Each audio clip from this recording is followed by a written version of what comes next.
So today's topic, we're going to be presenting our AR benchmark findings from our ability to analyze dozens of receivables metrics aging across a number of companies and industries. So with that, I'll hand it over to our Chief Strategy Officer, Matt Shanahan, who'll be leading our discussion today. Thank you, Whitney. Welcome, everyone. This is the first of our quarterly benchmark reports. The focus today is really on these benchmarks is to really measure the impact of AR automation, staffing, and best practices as it relates to cash flow. When we were looking around the market, we noticed there was an AR benchmarking gap because while there's a lot of AR benchmarking services that cover payment behavior, such as DSO, there's very little data available on which strategies have impacts on cash flow. So if you're a company looking to reduce DSO, where should you start? Again, there's very little data for that. So we've been quietly building a benchmarking service for our customers to look at just this issue. In so doing, we discovered a number of insights about how various automation, staffing, and best practice strategies impact cash flow. This webinar is the first of a quarterly series to examine these various facets. The goal is to give you more insights in how to prioritize your own actions for improving cash flow. Before jumping into the benchmark details, I'll give a quick overview of Lockstep and our experience so you understand our background. Likewise, you'll be able to learn some of the three main strategies that we help regarding automation. From there, we'll talk about the AR health monitoring quadrant that we've developed. It's a technique that we use to engage customers. And of course, the impacts of COVID-19 can't be ignored right now. When you consider that AR is an essential business function, it's really on the front lines of the response to COVID-19. In many of the conversations that I have with accounts receivable leaders, we're hearing about increased workloads, increased barriers, and increased reporting requirements that are creating issues. After covering that, with that as the stage set, we'll then look at the benchmarks for automation and the impact that has on cash flow, especially as it pertains to these issues today. Quick background on Lockstep. Lockstep is the maker of Anytime Collect, an accounts receivable automation solution. Anytime Collect makes collecting cash faster and easier. It also makes your bank balance bigger.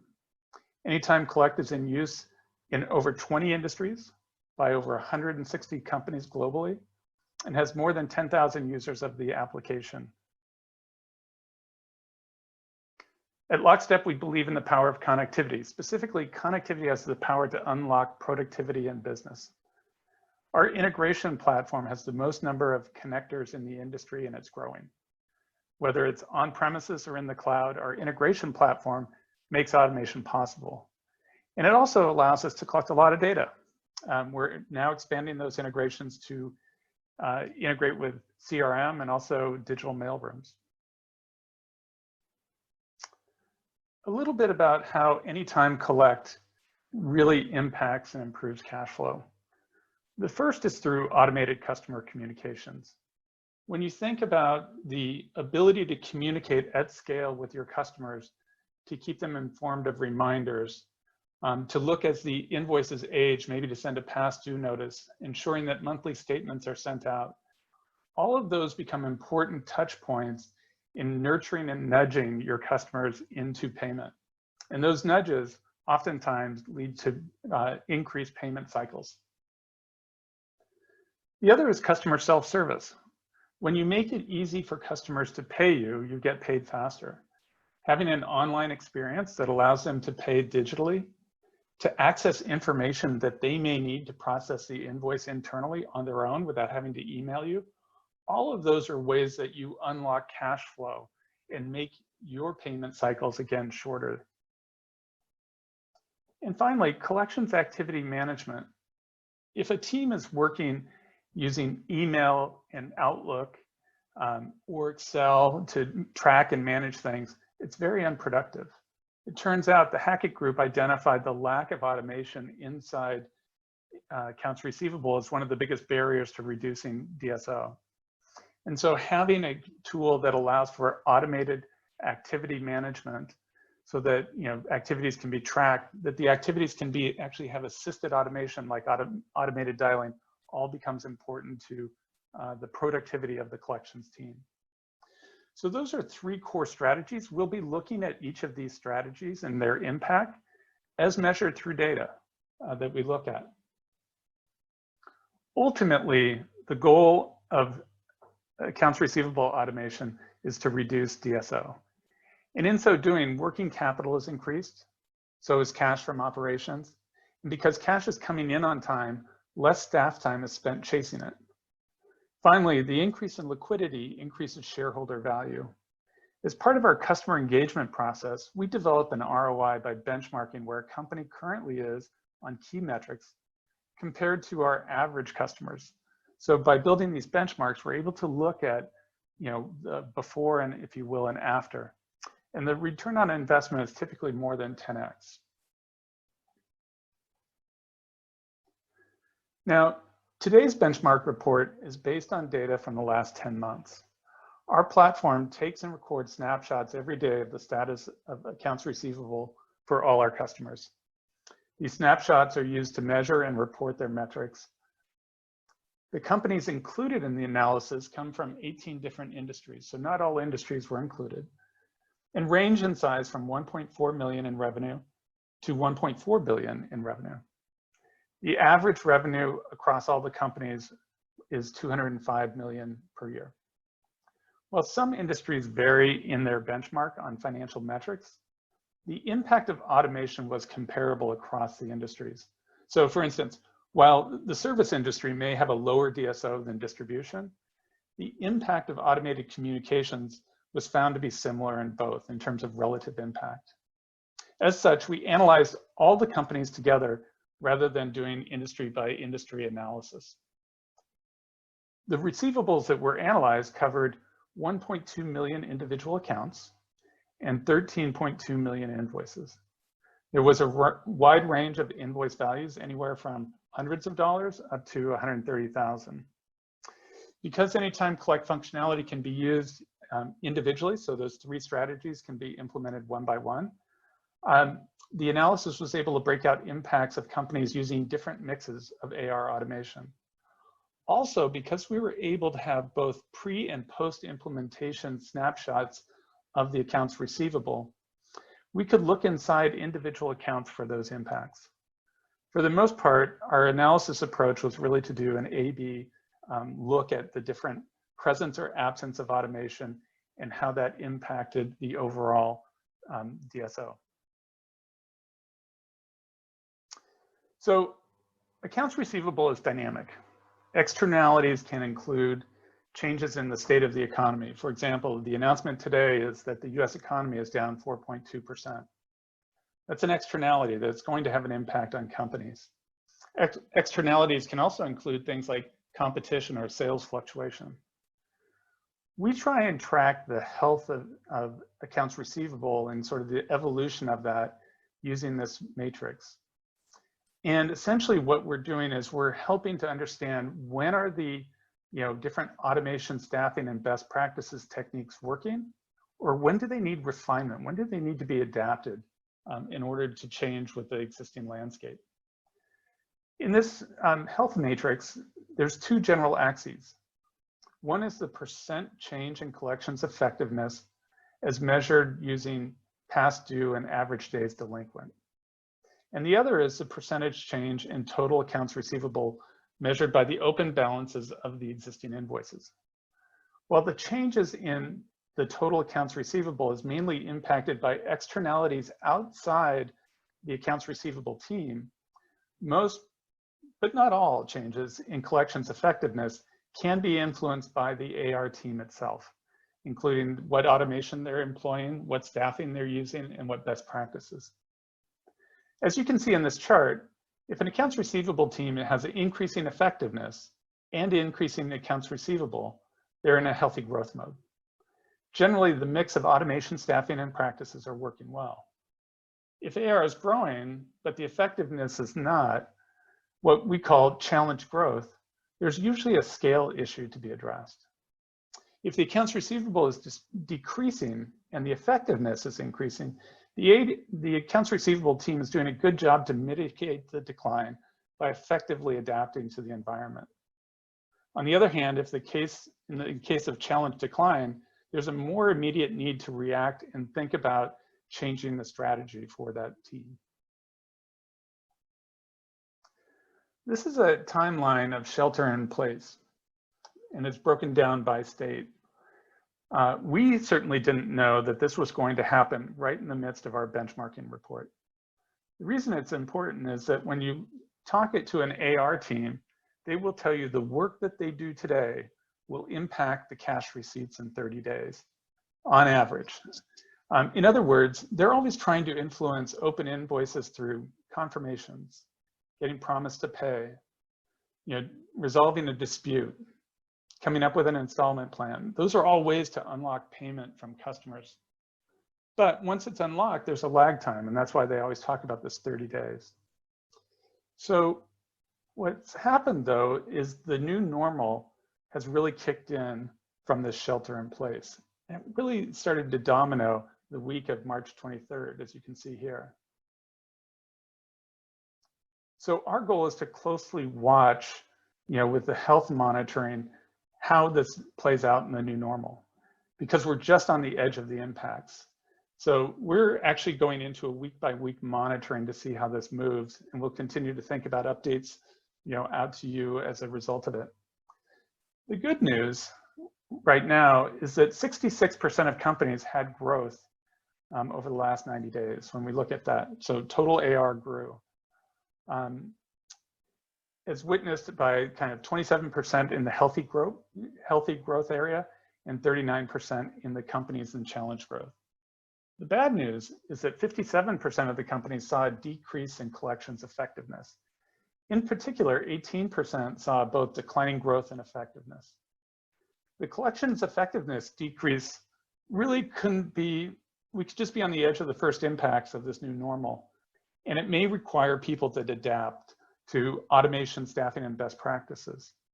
So we've spent time trying to think about what's changed, what's going on as a result of the new normal. We started hosting what we call community roundtables on a weekly basis. So we get some of our thought leaders to meet weekly and talk about what's going on in the front line, getting insights. Because no longer can you really, just count on data. It's changing too fast. Looking at the data is just not enough. At each roundtable, we discuss challenges and strategies. And here's what we've been hearing. Everyone's feeling the impact of the new normal, especially AR. Managing receivables is becoming critical to survival in the current economic, but it's becoming harder. Here's why. First, there's increased work, and that's because there's an increased collections risk. All the traditional credit scores are out the window. AR staff now want to contact as many customers as possible and assess collectability.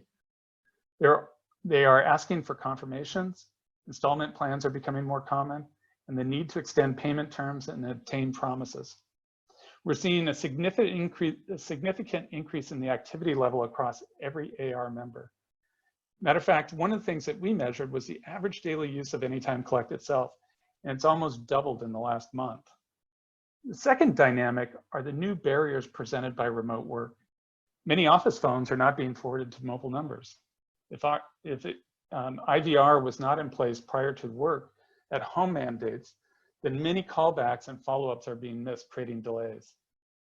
Customers may require another copy of purchase orders or supporting documentation, such as proof of delivery. Often these documents are stored on premises in paper or on a file server. So even though somebody might have access to connect via a VPN, access is slow and often incomplete. And without online payment options, customers are going to write paper checks. They may have their own issues getting checks signed and cut. Not only that, but then if they do get it to you, you either have to leave home and retrieve that and risk exposure and lose valuable travel time. So paychecks are now becoming a real problem for safety and cash flow. On top of that, we're hearing reports from different companies that the mail service is running anywhere from 1 to 2 weeks slower due to staffing shortages. So all of that means that the average time in transit for paper checks is somewhere between 7 and 19 days, which has a significant impact on past due. The third dynamic that is now coming into play is more oversight. Reporting requirements are growing, which means people are having to keep more stakeholders up to date, daily forecasts, being able to report activity trends. All of that's coming into play. So this new normal is impacting effectiveness, and we're starting to see that. So two metrics that we'll look at just briefly that we've chosen to kind of analyze really are around past due and average days delinquent. In the case of past due, you can see there was a decline from 90 days ago to 30 days ago. So these are some of the strategies that were being employed pre-COVID or pre-shelter in place, I should say. And they were having a positive impact. From 30 days ago to now, there's been a slight uptick. How much of that dynamic is the new normal? We don't fully know, but the feedback from the community would indicate that things like paper check and these other barriers are starting to become an issue. In addition to that, we also saw in the last 30 days an average days delinquent rise of 12%. That's averaged across companies. While some companies did improve, many have not. This is another proof point that the new normal is starting to act as a negative externality. As these are both trailing indicators that lag by the average payment terms of the company, we're going to be watching this closely. Most importantly, we're working actively with companies to adjust their collection strategies to adjust to this new normal. So let's jump into a deeper look into automation strategy benchmarks. Is a company using all the strategies available? And if so, what lift does it have on cash flow? That's really the purpose of these benchmarks. In the case of no automation, this refers really to no automated customer communications. These automated communications, as I mentioned, can include reminders, statements, and past due notices. When we compared pre and post implementation of automation and looked at companies not using automation, the average days delinquent across those companies averaged out to be about 39 days. With automation enabled, that average ADD dropped to 18 days. This is over a 53% improvement. In the new normal, over communication is critical. Success factor. It's a critical success factor, and automation is key to that. Automated communications is now a necessity. Even if you're using automation already, you need to adapt to be more effective. We're helping customers change frequency and content. For instance, one communication being added is a customer service notification on installment plans. Another company has added a simply, hey, we're here for you communication, just to give them support to their counterparts in AP. And we're seeing those have positive impact. The next benchmark really looks at the importance of the human touch. Accounts receivable is a customer relationship role. When we ask the community what they find rewarding about their role, two factors dominate: building relationships and helping others. In this data, you can see again that the impact of automation, of an automation-centric compared to a manual-centric approach. So in the case of the automation-centric approach, less than 40% manual, on the left, you see that the past due percentage is averaging out to be 23%, whereas mostly manual is averaging out to be 34%. What we found when we dug a little bit deeper is that the right mix of automation and manual really had a bigger impact. So as you can see, the 40 to 60% mix of automation and manual was dominated with average invoice amounts that were about $10,000 range. Actually had a great return. So they were able to lower and improve it versus the mainly automated ones.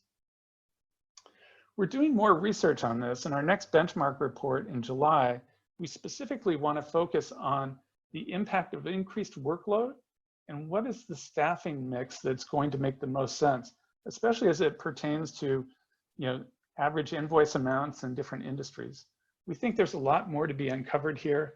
And so that's going to be kind of stage 2, is moving from benchmarks on automation to really looking at benchmarks on staffing and the mix of automation and staffing. But we were encouraged very much to see that that mix has a significant impact. The final benchmark is really looking at customer self-service. In particular, what is the impact of accepting online payments? Online payments is gaining popularity, both in terms of its impact, but also as a priority to get rid of paper checks. So it's really going to be part of the new normal. As you heard from the community about transit time of the checks, you can see the impact of online payments by a drop of 14 days in average day delinquent and an 8% drop in past due. On a customer self-service portal, it also makes it easier for customers to pay you. In fact, utilizing auto pay with an online payment feature lets customer maximize the use of their payment terms, and then they usually get another extension of 30 days or so from the credit card issuer. So by using online payments, you make it easier for your customers, you give them a longer use of the payment terms, and your payments become more predictable using something like autopay. You know, other factors of customer self-service reducing past due and ADD is the fact that customers have immediate access to information they need to pay you. Oftentimes they'll need maybe a missing purchase order. They need statements or missing invoices. Taking the friction out of their access to this information makes it a lot easier for them to get it and then obviously to pay you on time. And that's exactly what the data is showing us. As our health monitor indicates and our community shares, we think there are changes afoot in the accounts receivable world. Detecting these changes and proactively responding can have a significant impact on cash flow. We're going to be continuing to monitor the new normal, and the benchmark is going to evolve as we look at these different strategies. In our next report, we'll dig deeper into the best practices of these automation strategies. We also, as I mentioned, want to dig deeper into the staffing automation mix. There are metrics we're looking for that include things like how many full-time equivalents should there be per 1,000 customers, or how many full-time equivalents should there be per $1 million of receivables. The idea is to really think through what is the balance and start to think about how each business is structured. This is just the beginning of what we think of as a data-driven approach to leveraging automation, your staff, and best practices. And all of that is really focused on how do we lift and drive cash flow. And with that, we will open up to question and answer. I also do want to offer the fact that, one of the parts that I mentioned is we engage prospects and customers early on in assessing their opportunity. And if you would like to, an opportunity assessment, feel free to contact us at any time collect, and we'd be happy to do so. And with that, we'll open it up for Q&A.